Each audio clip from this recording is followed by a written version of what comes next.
In vitro experiment on animal heart using Landgraf apparatus. This is the photograph of Landgraf who first introduced this apparatus. The heart of the following animals are used: rat, mouse, guinea pig or rabbit. The agents that affect the action of heart are isoprenolone, adrenaline, dopamine, dobutamine, digoxin, calcium channel blocker and beta blocker.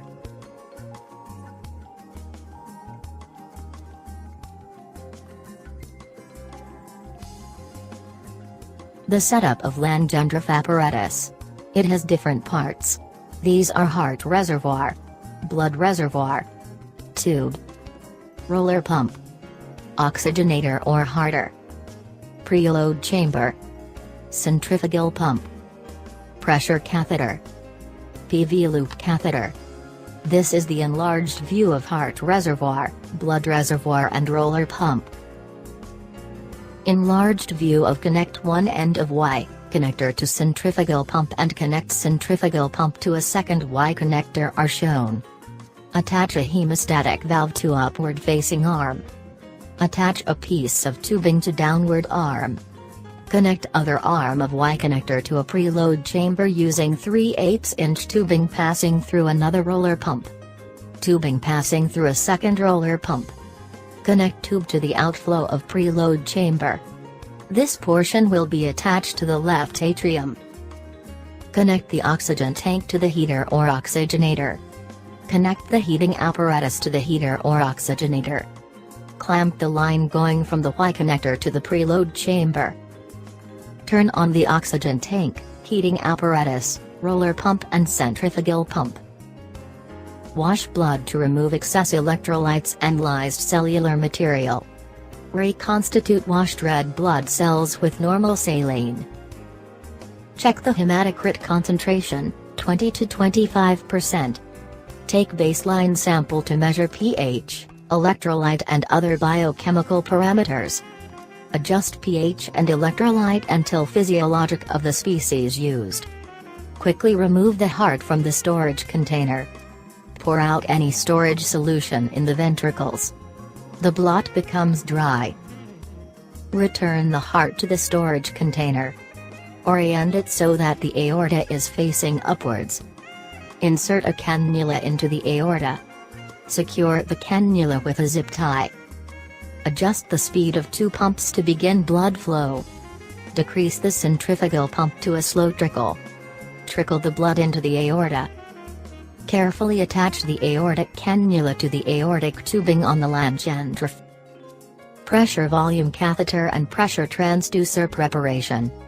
In a 37 degrees Celsius water bath, warm a bottle of saline solution. Soak the PV conductance catheter and pressure transducer in the warm saline for at least 30 minutes. Insert the pressure transducer through the hemostasis valve into the aorta. Begins the pressure measurement.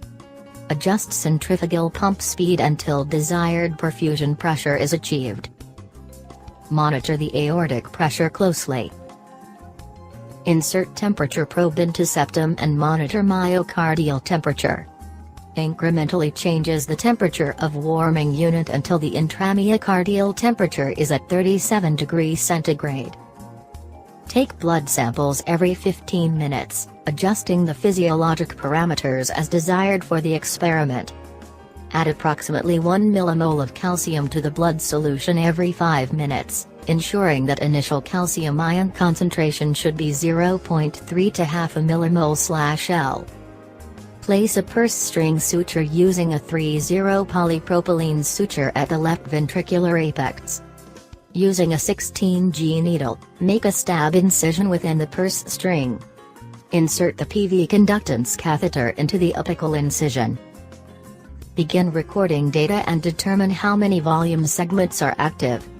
If all segments are not active, adjust the catheter position until all segments are active. Occlude the preload tube slowly using a tubing clamp. The pressure volume loops begin to become smaller. Perfusion pressure is consistently between 40 to 42 mm of mercury for over 20 minutes. Changes in the coronary resistance can cause fluctuations in the perfusion pressure. These variations can be minor and gradual, correcting themselves over time. However, in some cases these variations can be abrupt and require adjustment of the flow through the centrifugal pump to maintain the desired reperfusion pressure. The left figure shows the pressure-volume loops obtained upon initial insertion of the catheter transapically. The right figure shows the pressure-volume loops obtained after minor catheter manipulation.